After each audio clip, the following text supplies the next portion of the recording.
민수기서 24장 1절에서 11절까지입니다. 발람이 이스라엘을 2번이나 저주하려고 했습니다. 이스라엘이 40년 동안 광야 생활하면서 거역한 일이 많기 때문에 그래도 한 번은 손 좀 봐야 되지 않느냐. 예전에 이스라엘에 그런 땅이 갈라지고 전염병으로 혹은 불뱀으로 하나님의 징계를 받았던 적이 있기 때문에 한 번은 좀 하나님께서 저주를 내리지 않겠는가. 그런 기대를 이 발람은 가지고 있었고, 거짓 선지자요 무당인 이 발람을 통해서 이스라엘을 저주받은 민족으로 만들려고 했던 이 일이 2번이나 실패로 돌아가게 됩니다. 왜냐하면 하나님께서 이 발람을 강력하게 붙드셔서 그의 입에 저주는커녕 축복을 하게 만듭니다. 이스라엘은 저주받을 백성이 아니라 복을 받은 자임을 분명하게 밝힙니다. 그걸 알면서도 모압왕 발락은 이걸 포기하지 않습니다. 발람도 포기하지 않습니다. 하나님이 기뻐하지 않는 걸 알면서도 어떻게 하든지 한번 저주를 하고, 발람이 기대하는 것은 물질입니다. 탐욕입니다. 자기가 받고 싶은 것을 받고 돌아가고 싶은 그런 마음이 있었습니다. 어쩌면 우리도 하나님이 기뻐하지 않는 걸 알면서도, 또 하나님의 뜻이 아닌 걸 알면서도 내 욕심에 매여서 구하지 말 것을 구할 때, 바라지 말 것을 바라는 그런 일들이 우리에게도 있습니다.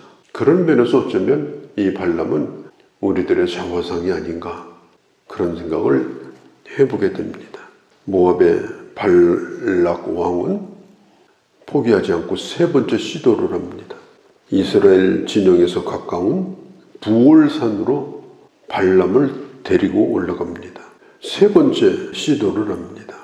이 정도였으면 발람도 그만두고 돌아가야 되고, 발락도 이 일을 그만두고 외교적으로 풀든지 전쟁을 하든지 다른 준비를 지금 해야 되는데, 지금 둘 다가 포기를 하지 않는 거예요. 하나님의 마음이 변하면 저주할 수도 있다고 하는 이런 기대를 발람도 갖고 있는 것입니다. 23장 28절에 보면은 그 부올에서 보니까 모든 이스라엘 진영이 한눈에 다 들어옵니다. 하나님께서 이 발람의 눈을 뜨게 해주십니다. 24장 3절에 발람이 말하며 눈을 감았던 자가 말하며, 24절에 전능자의 환상을 보는 자, 엎드려 눈 뜬 자가 말하기를, 발람이 이제는 눈이 떠진 겁니다. 제대로 보고 있는 것입니다. 이게 중요합니다. 내가 내 자신에 대해서도 눈을 떠야 됩니다. 내가 누군가, 내가 어떤 존재인가, 내가 어떤 가치가 있는 사람인가. 교회에 대해서도 눈이 떠져야 됩니다. 하나님을 믿는 하나님의 사람들에 대한 눈이 떠져야 됩니다. 이 눈 뜬다고 하는 게 굉장히 중요한 거예요.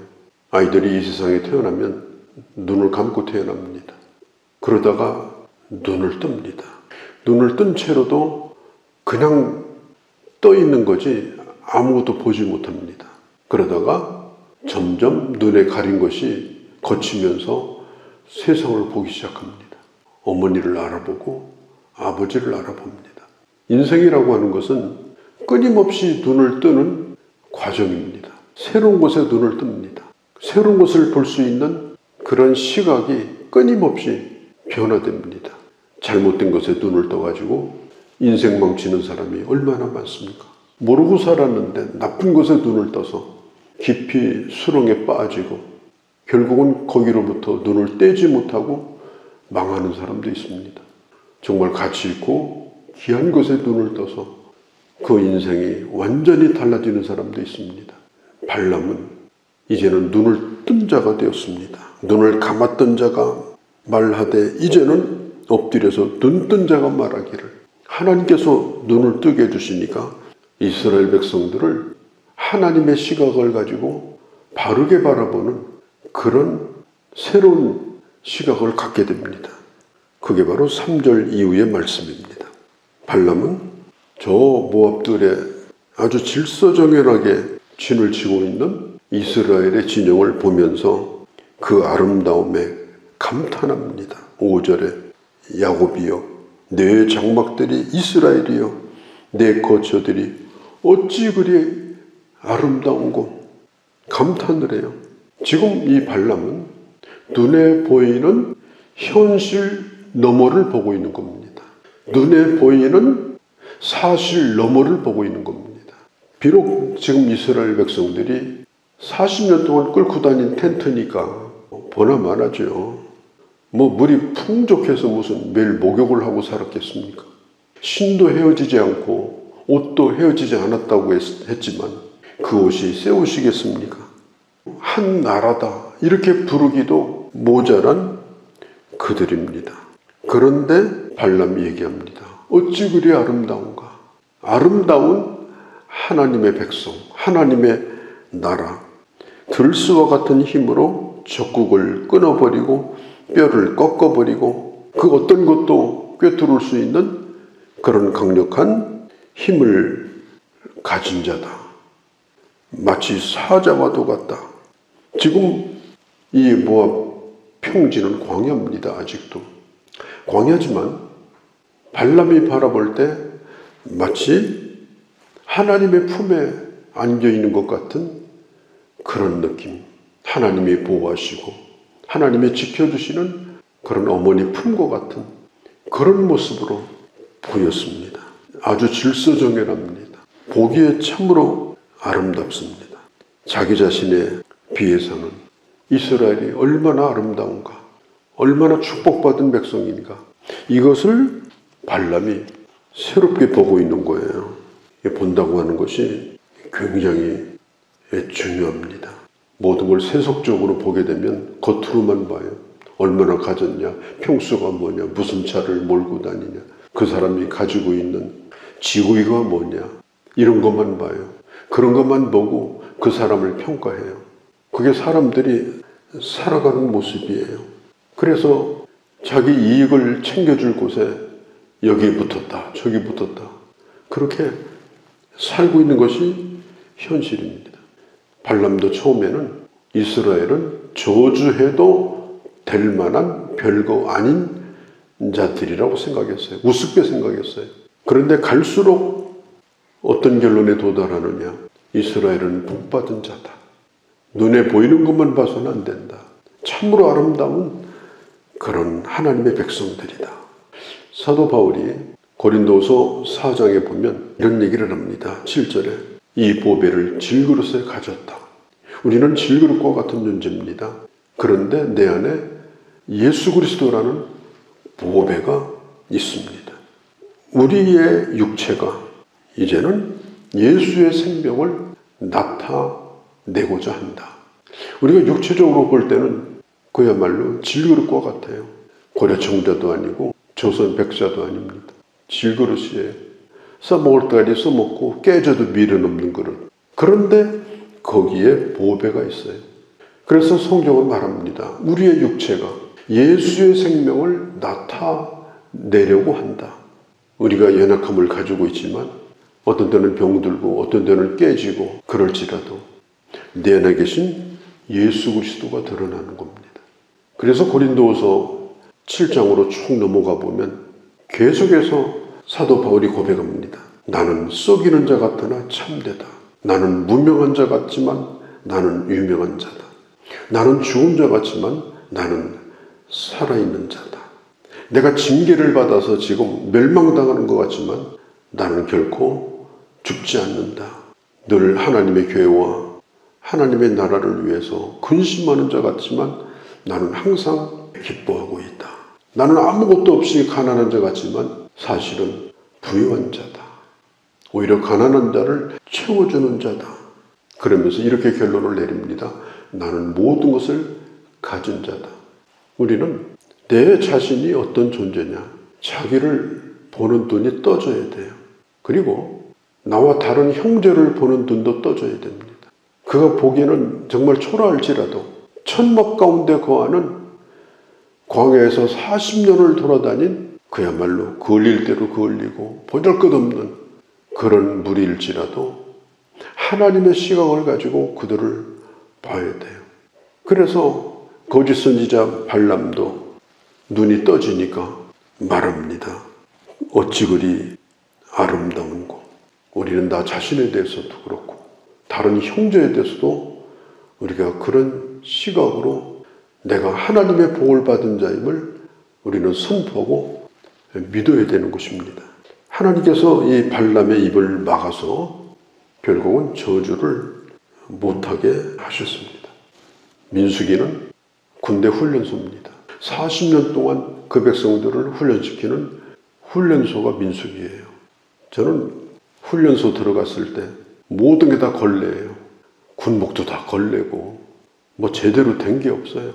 군화도 다 걸레 같은 군화고 총은 2차 세계대전 때 쓰던 M1 소총 쇳덩어리에 얼마나 무거운지 날마다 좌로 구르기 우로 구르기 하는데 사람도 아니에요.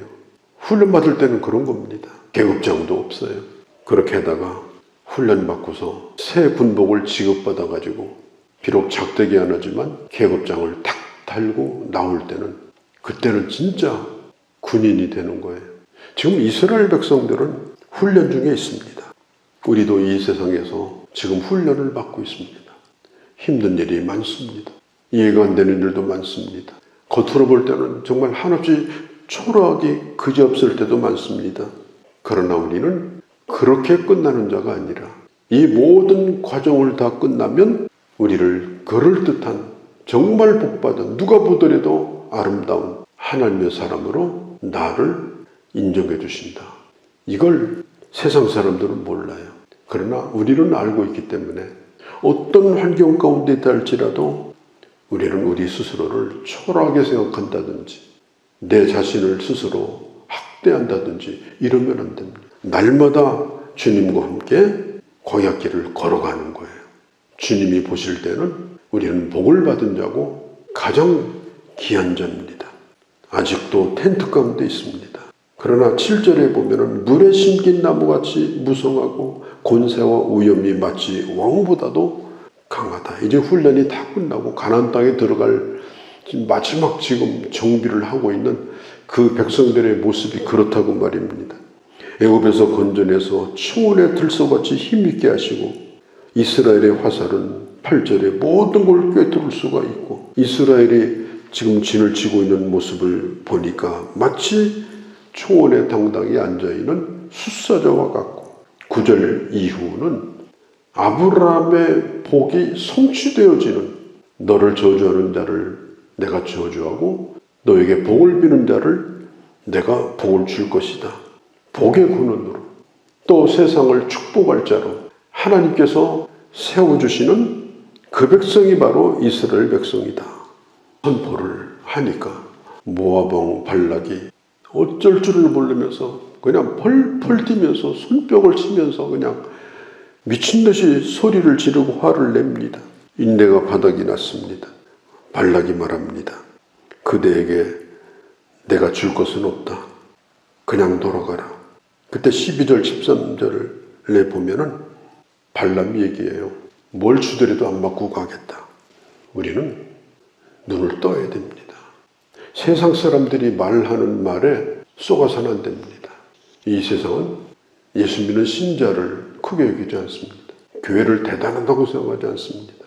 하나님의 사람답게 나도 살고 다른 사람도 하나님의 사람답게 대하고 그리고 함께 멋진 아름다운 공동체를 이루어서 하나님의 뜻을 이루어가는 그런 귀한 주의 자녀들이 되어주시기를 바랍니다. 거룩하신 우리 아버지, 오늘 주의 말씀을 들었습니다. 욕심에 눈이 어두워지고 악한 마귀에게 눈이 가려져서 하나님의 백성을 3번씩이나 저주하려고 했던 그 자가 눈을 뜨는 순간 저 모압 평지에 진을 치고 있는 초라한 장막 가운데 있는 그 진영이 주님의 품에 있는 그런 아름다운 하나님의 백성들이었고 그들은 하나님이 함께 하심으로 강력한 힘을 가진 그런 하나님의 군대였고 그들을 저주하면 저주를 받고 그들을 축복하면 축복을 받는 복의 근원 대신 아브라함의 복이 함께하는 복된 자임을 다시 한번 확인하게 해주셨습니다. 내가 누구임을 알고 내 형제가 누구임을 알고 그리고 함께 복된 자의 길을 걸어갈 수 있는 그런 저희가 되게 하여 주시옵소서. 우리 주 예수님의 이름으로 기도하옵나이다. 아멘.